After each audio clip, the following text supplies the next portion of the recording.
just think I like the Sean Bryan show for me personally. Also listen with podcast. It's Danny Direct.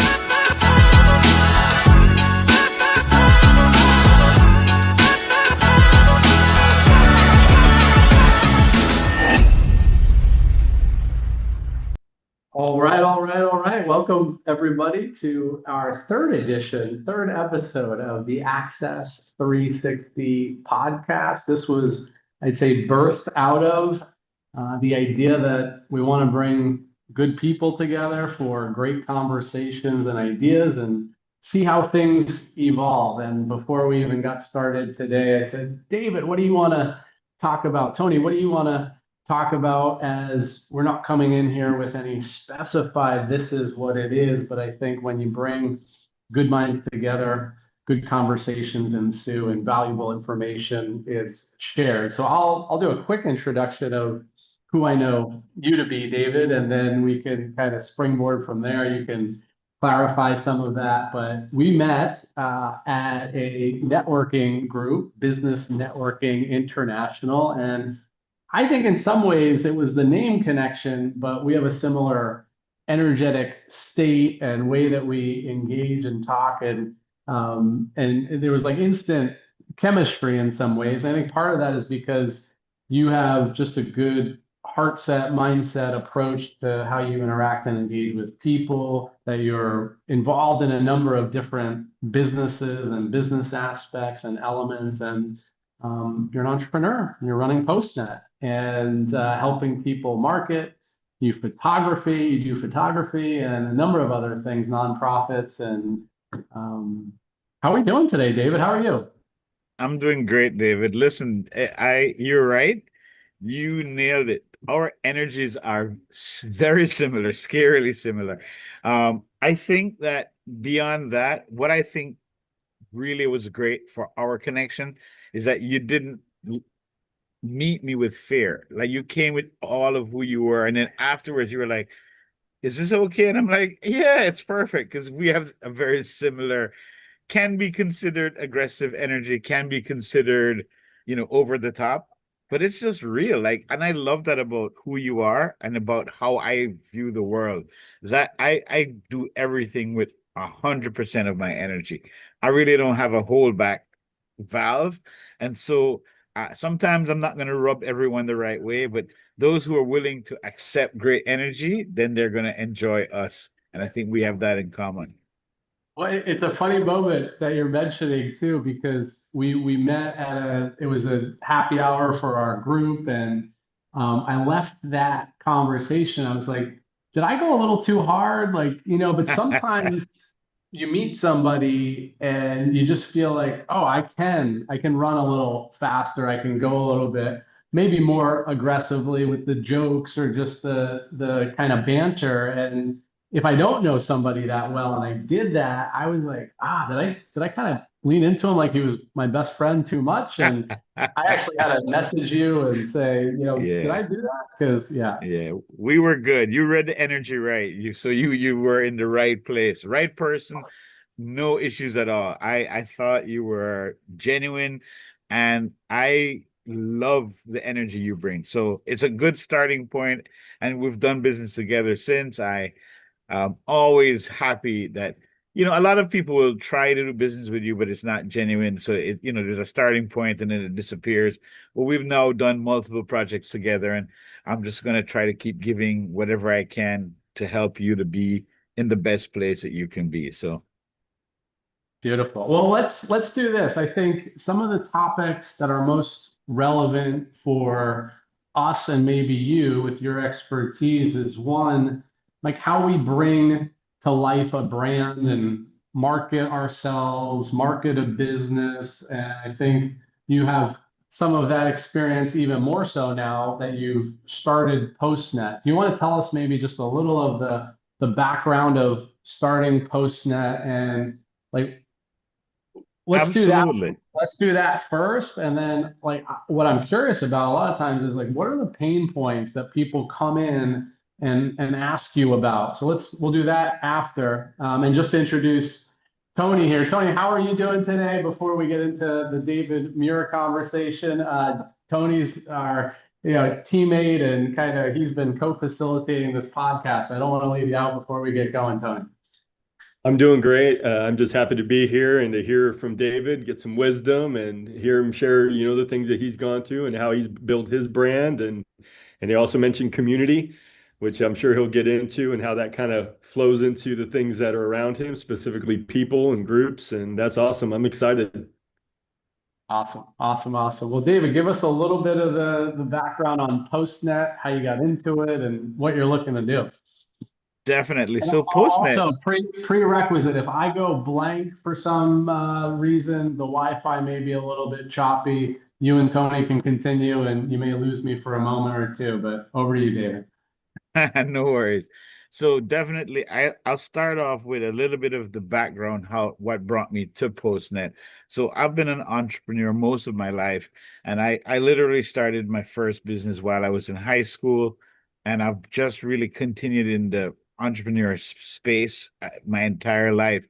Even at times I went to work for corporations and did, that business. I always kept my hand in some aspect of entrepreneurship. So in the earliest of my entrepreneurial days, I was into music business. I did a lot of partying and promotion of parties, and then I started promoting artists, and I did artist management, and I did a lot of that type of work. So I always had a little bit of a background in the whole marketing realm. Further along, I started a very serious business as a parent, as a husband. I was now married, building a family. I had sort of left a lot of the juvenile business that I started and worked in, and I needed to do something that was much more permanent and serious. And then I started doing photography as a business, not just as a hobby. And that taught me a lot about branding and positioning, not only because I needed to do it for myself as a photographer, because, a lot of times people who are photographers get assumed to be just a picture man. Oh, take me a picture here. What's that? $1? Thank you. And I had to position myself as someone who was not just doing photography as a picture, but it was presenting art or is presenting work that was worthy of a brand. I had to position that, and so that took me and my thinking cap into how do I really do that and do it well so that I can earn real good, deep, proper money to support my life as a photographer. So that's one aspect. And then secondarily, now my wife was talking about retirement, and in that space, my first thing was, well, what are you going to do when you're retired? What could we do together? And so that brought us to the idea of let's do a business together. I've been doing business my whole life, but I definitely wanted to now do something as a joint effort with my wife. And that's what brought us to Postnet. We investigated a few options, whether it was other franchise businesses, and we did look at a lot of different ones. But Postnet really worked for us as a couple because, of course, she has great experience in and well, she was in higher education for 25 years. And so that sort of experience with a certain level of customer service and sort of, real corporate business, bringing that to our business, along with the idea that I was also looking for something that would be in the realm that allowed me to utilize some of the marketing and branding experience I had as someone who worked on building my own brands, and then as a photographer doing it for other companies, how I elevated their brands.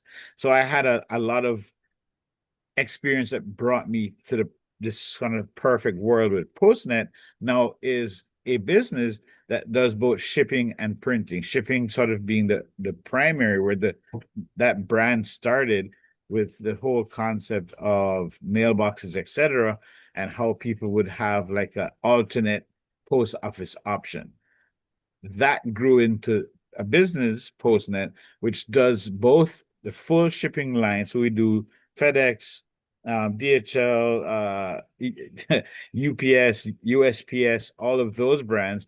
And then what are the other complementary services that we could offer? So we do a lot of things in our house here, including things like laminating and binding and, notary services, and then we really get into a lot of high-end printing. So we print photo art, we print brochures, we print pull-up banners, we print tablecloths. I mean, there's a lot of stuff. I mean, we even do branded apparel like I'm wearing right now. So we can do a lot of services that helps to elevate branding of businesses. And that should, in a nutshell, explain what Postnet is and how we got here. It was a perfect business for my wife and I to work in day to day together. Was a good nutshell. Yeah, full of great stuff. No, because I mean, I've been into the shop. I've got some business cards, some banners, and even some custom made T-shirts last minute. What's like? Is there what's the most common thing that somebody's coming into the shop and saying like, and it might be a surprising thing, but I'm curious. Like, what are most people coming in and looking for in terms of promotional materials? So when it comes to promotional materials, it really isn't one like perfect storm. I think the one we probably do the most is one that you've done. I think pull-up banners is the promotional product that most people want and don't know where to get. So we offer a good solution there. However, I will say that it's a great mixture of all of the ones that I was mentioning before, and then one that a lot of people come here for, which I don't know if it's typical, is things that they can put onto a foam core, a board. So yeah, people want signs that they want to put in their car window, a magnet for their car door, or something they can put literally like a they call them yard signs. I mean, people want signage that they can put anywhere really quickly. And I think that that's probably the one that surprised me the most. I never, when I started the business, would have dreamt. I thought only politicians got those types of signs, but everybody, a lady came like just this week, and it's not a business, but she wanted to do a birthday sign for her 10-year-old child, like, oh, double digits now. And she did this whole sign. And I was like, wow, like, here's a mom. This is something that I thought was just primarily for businesses. And here was a mom just doing one for her daughter's 10th birthday. That's interesting because I guess signs are. I remember we went to my godmother's house recently, and there was a huge 50th birthday party, I think it was, that was in the yard, but it was a gigantic sign, and somebody has to make that Somebody sign. does. Yeah, yeah. What what do you think? Like, I love to think about how we optimize and do things better. What do you think the biggest challenge that you've seen with people coming in and trying to market their business? Like, where do they stumble the most, so to speak, or where do you see an opportunity? Because we were just on a conversation about marketing for like car dealer agencies and some of the online, the ads, the different things. And, I've worked with a lot of entrepreneurs, and a lot of entrepreneurs struggle to figure out how to get their name out there and how to do the things. Now you're not necessarily doing digital marketing, but in many ways they're coming in to get things to promote something. What are the biggest challenges you see with some of your clients? I think actually it is with the digital realm that I see the biggest challenge, and I think it's to do with the design. Now, I don't pretend to be a graphic designer, and we work with graphic designers. A lot of the times, I end up doing design for folks, but I'm a very basic, low-level designer personally.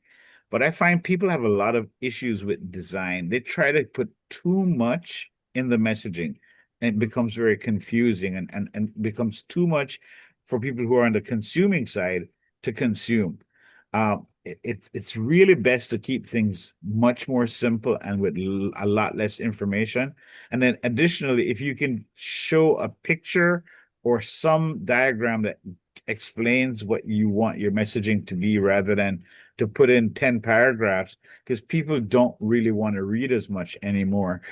I find that that's one of the biggest pain points I see, that people, even recently, I did a car magnet for someone, and they thought what I did was too simple, and I have no problem with that. I'm not a graphic designer, but they then wanted to take it to their graphic designer, and then they came back with something that was it was just an overload of information. No one would ever stop. Like in traffic, when you're passing a car with a car magnet, no one's reading, you know, 10 sentences on the side of a car in traffic. You just want your phone number, your business type, your phone number, or your email, like something that's going to grab their attention. Oh, let me make a note of that website. But it's not going to be, here's how you get your virtual assistant to work best for you. And here's 10 paragraphs about the best strategy. No, it's virtual assistants. This is how you get in touch with us. Best prices for staffing your current needs. It's like, you got to keep it simple.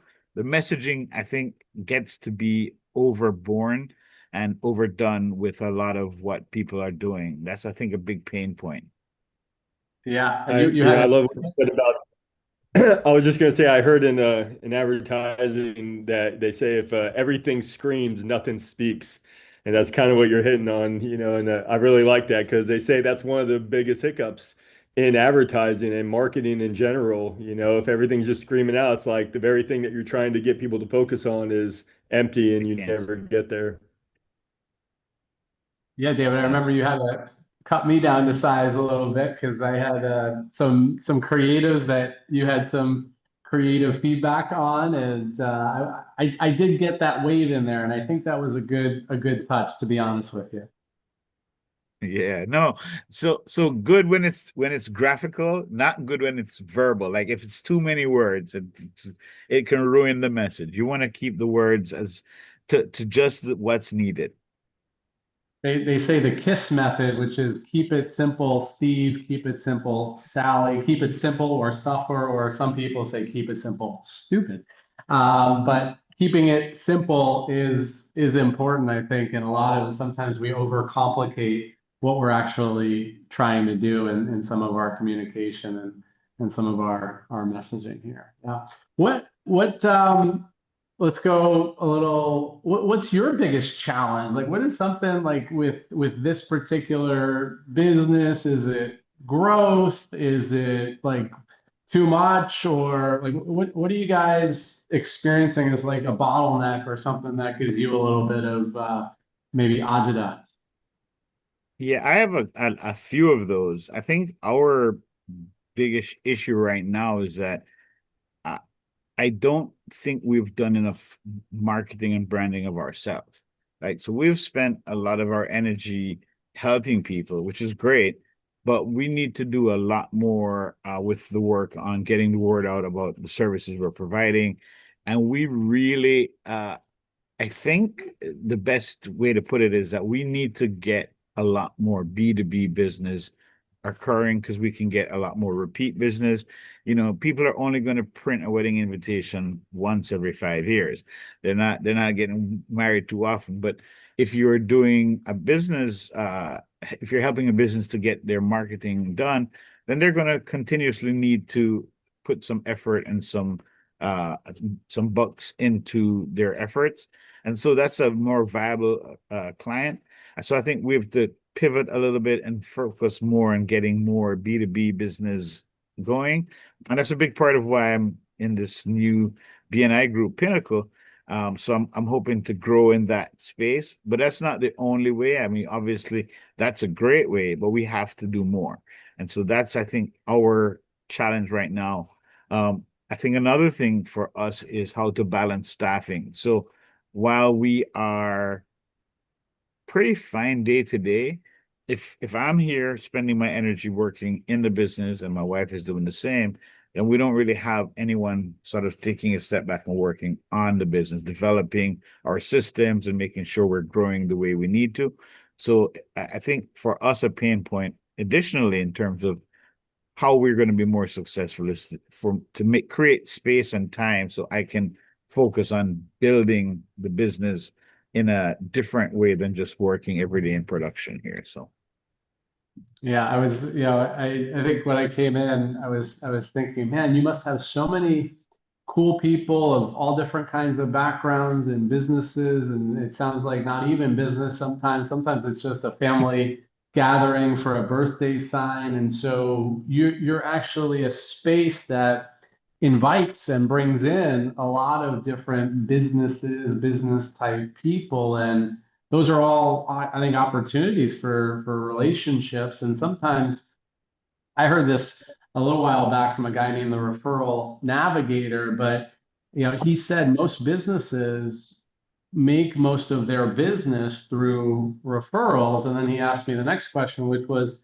how many businesses do you think have a very specific approach to their referral process? And the answer was slim to none. Like most people will say that I get most of my business from referrals, and most businesses don't have a very specific approach to how they ask for referrals or encourage them from their client base. And I think that's just an interesting thing to be reflecting on. But it's a real challenge for, I think, all of us in one way or another. Is how do we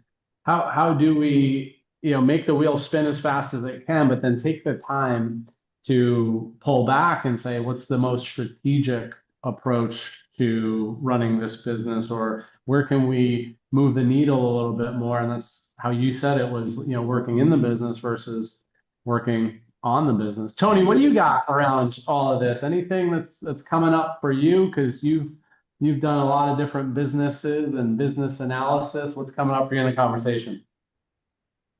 Well, his authenticity, I think, is great. They say 90% of consumers say authenticity is a key factor when deciding which brands they support. And it seems he is very, very authentic. I love how he's a brand himself and he's speaking about the brand. But at the end of the day, his business is literally bringing a lot of brands in there to be able to utilize his company to share their brand with others. So I find that really, really cool. And I always found that they say the most powerful marketing strategy is doing the right thing loud enough for others to notice. So, I always found that really funny when I heard it. And so it's doing it consistently and it's being loud so that people can see and the value in what you're trying to do. And I love what he's saying. It's just really, really good stuff. Yeah, that came up pre-show before we hit the live button, the record button. But I think that was something that stood out for Tony, you meeting David the first time. But David, you made a comment about how, I think this is just a testament to what I know about you and a testimony to who you are, but that in your heart is really like, how do I help people? How do I support people? How do I, come from that place? Is that something you've always had? Is that something you discovered over time? Like, how did you become to be that person who in a first meeting is like, oh, like this guy really cares about people? So definitely it's it's a part of who I am because of how I was raised. My mother and father, they're both passed now, but they both were very giving people in different ways. My mother, she'd studied culinary arts and then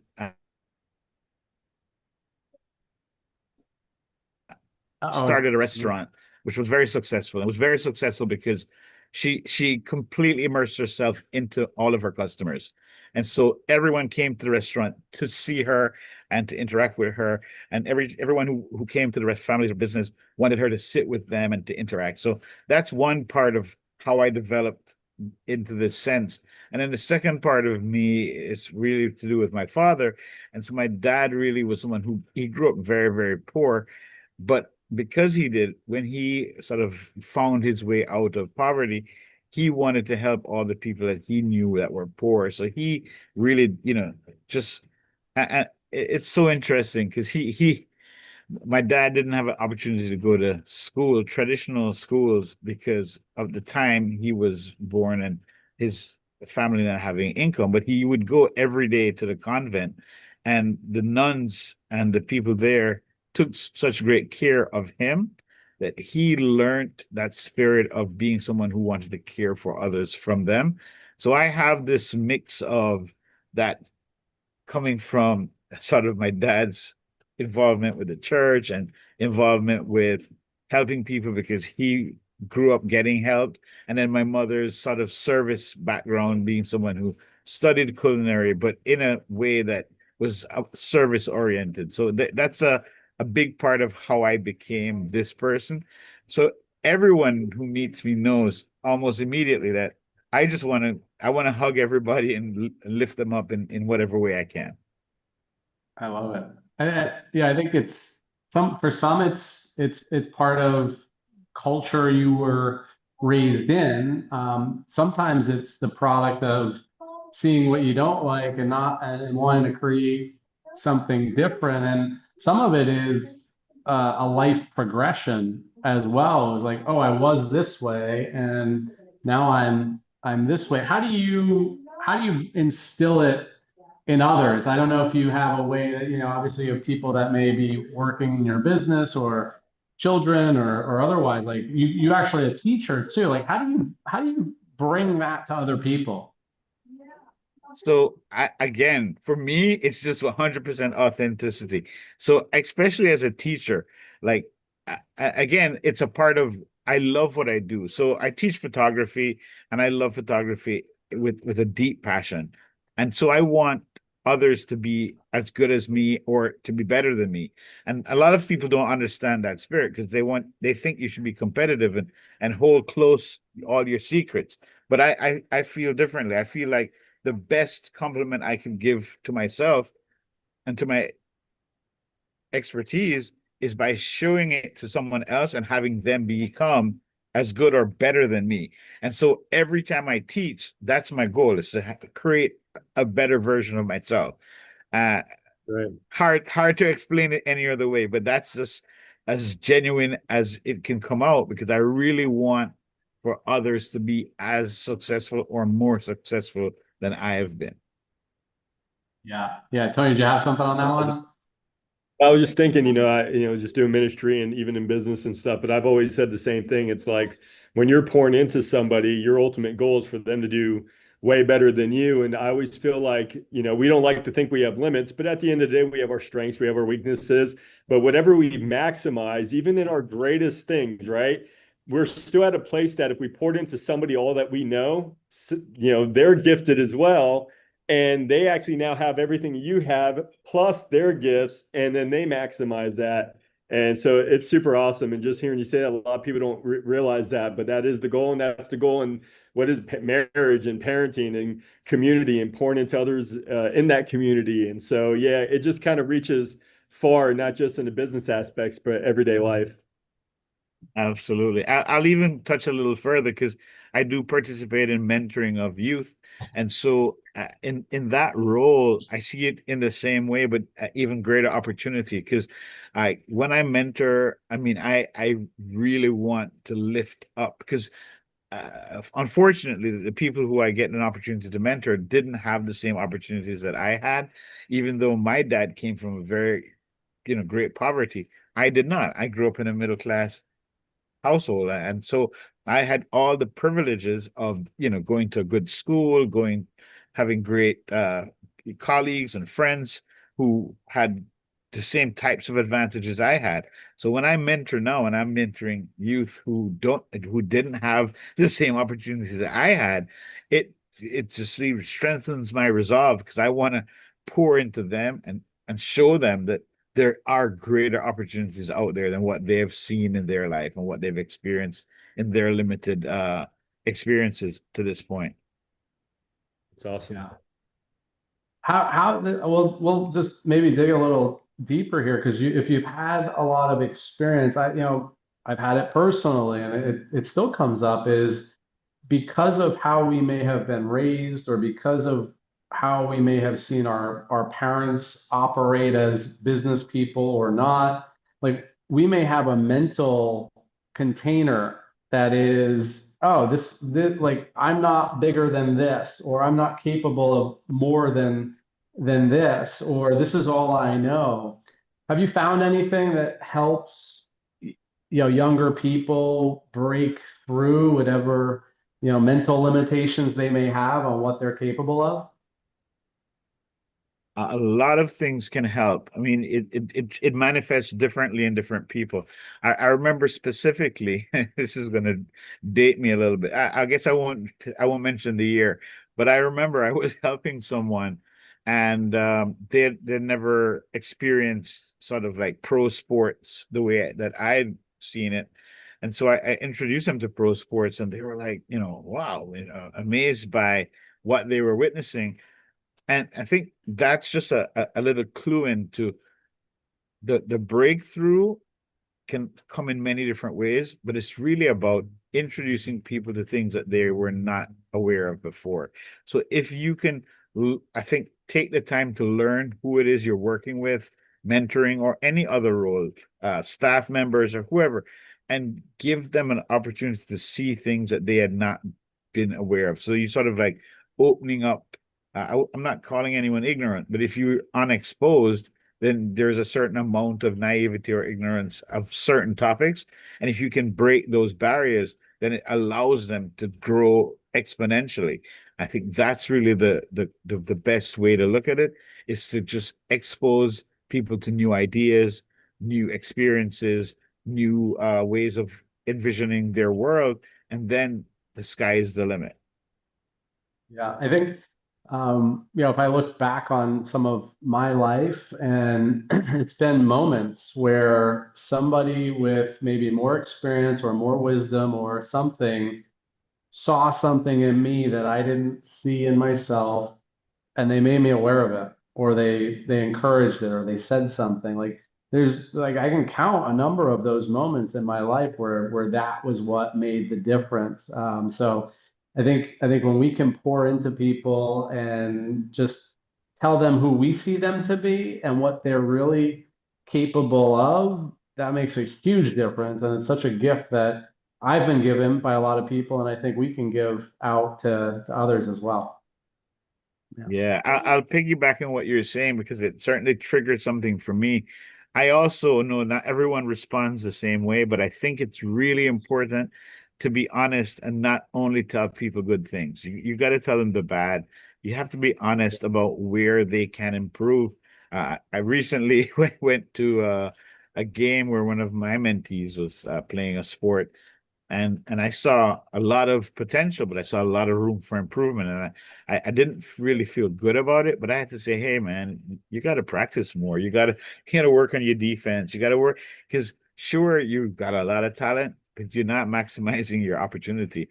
And I don't know how it was received, and I don't even care. I just wanted to be sure that I had to pour that into, just let him know that, hey, there is more for you with greater effort. And sometimes those types of little nuggets are going to help a lot. You have to be willing to not be the nice guy. You just got to share the truth. Yeah, David and I talk about that blind spots. You always want to surround yourself with loving people that are willing to talk about your blind spots. It's not going to condemn you. They're going to bring it to encouragement, but they're going to bring those things to light so you can pivot and grow in those areas. So yeah, I love that. Anything else you'd like to add on that? There he is. I'm back. I'm back. Talk I about missed the tail blind end, but I spots, help people with their blind decided. spots. Yeah, as Tony put it, I was pointing out the possibility of exposing blind spots that people have for their benefit, only with the desire to help them, but just to be, courageous enough to share. Because sometimes people don't think it's good to tell people about things that may not be the strengths that people have. Yeah. Well, I think a good dose of reality sometimes and truth is important in both directions. Like, because sometimes we don't see the upside potential we may have, but also we need to be aware of like where we're falling a little short, and that's a comfortable conversation we can have. And I think that's important too, because we don't want to glaze over where there is room for improvement at times. Yeah. Well, let's wrap up, wind down. Let's do this. What's one of the biggest lessons you've learned in your business or personal, whatever comes up? But is there a lesson that's like really just pops out, left a mark on you, something that you would share the wisdom of it with us? So I think the thing that I feel is worth, I mean, there's a lot of them, but the one I think that's, resonating with me right now is never be afraid to ask for help. Like a lot of times we're out here working on projects, working on a business, working on something on our personal lives, and we're doing the work, we plan things well, and we get to a point where we feel like if we're not able to complete it on our own, that it's not going to be done. Now you got to be able to stop and say, "Hey, I'm going to put what I'm working on out to my community and ask for guidance, assistance, or just general help to get the job done."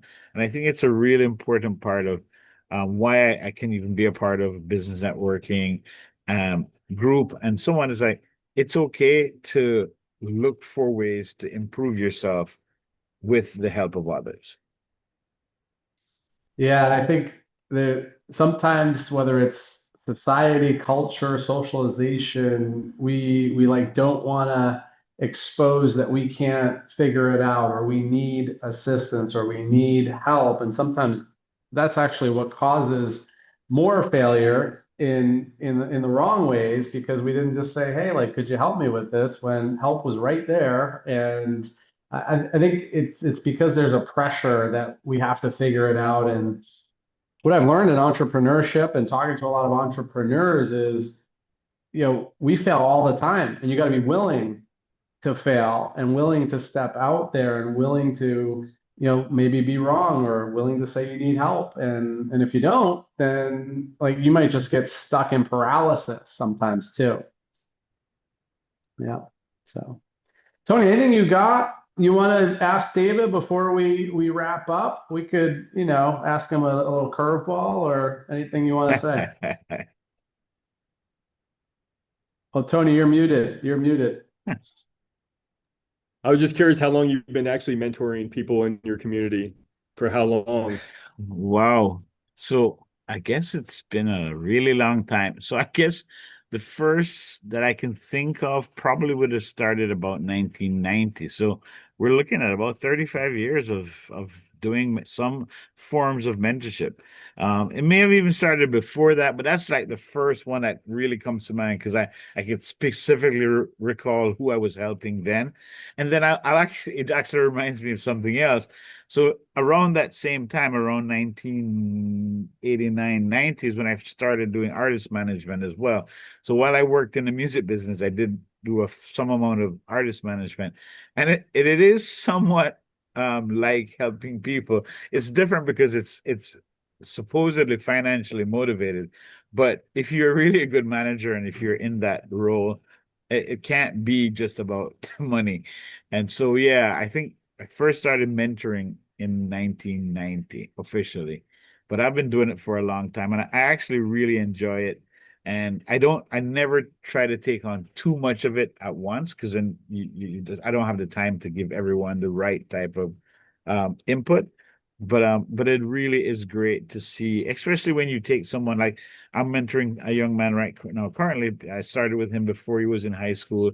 Now he's a sophomore in high school, and I just love to see the growth as an example. But I'm happy to mentor. I mentor photographers at every level. I have some who are early industry, and then I have some who are mid industry or mid career, and I just love to see people as they thrive in that way. I Love love it. that. You have all three of the pillars of what they call the community entrepreneur, which is the builder, the bridge, and the beacon.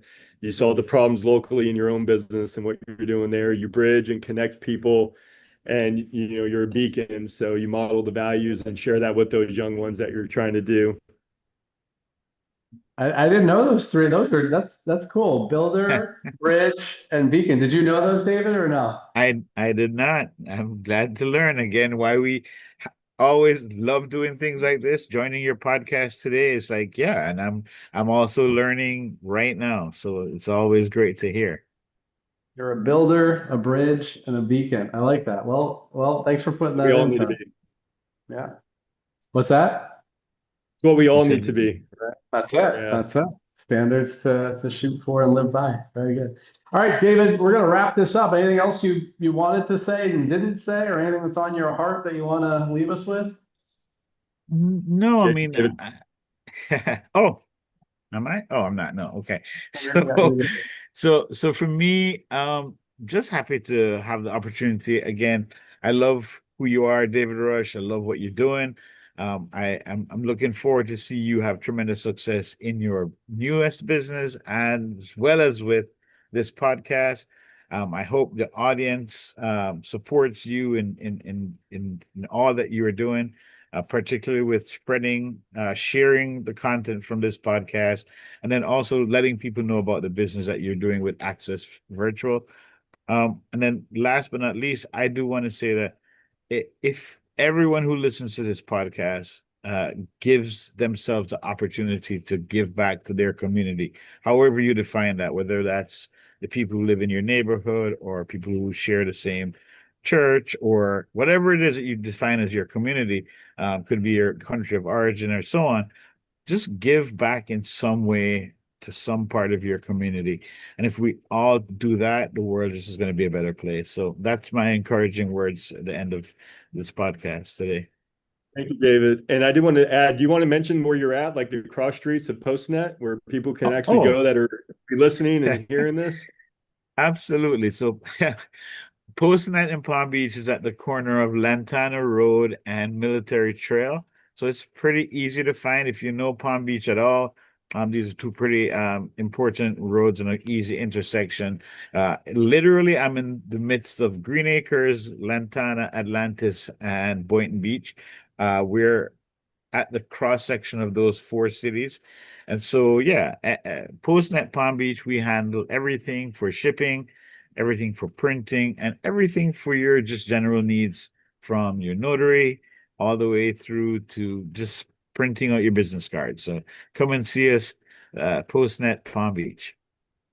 Brilliant. Yeah, I have Appreciate nothing but good things to say about you, David, but also about Postnet. I've been in a couple of times harassing you guys, and thank you for all the beautiful product service, and your phone number's there too. So if anybody wants to call David up for a conversation or to get something printed or shipped, you now know where you can go in Palm Beach County. So this is awesome. Thank you, David. Thank you, it. Tony. Tony, you have any final words of wisdom? You good, or what do you got? Are you I think like that's by about the it. fireside, or what's happening?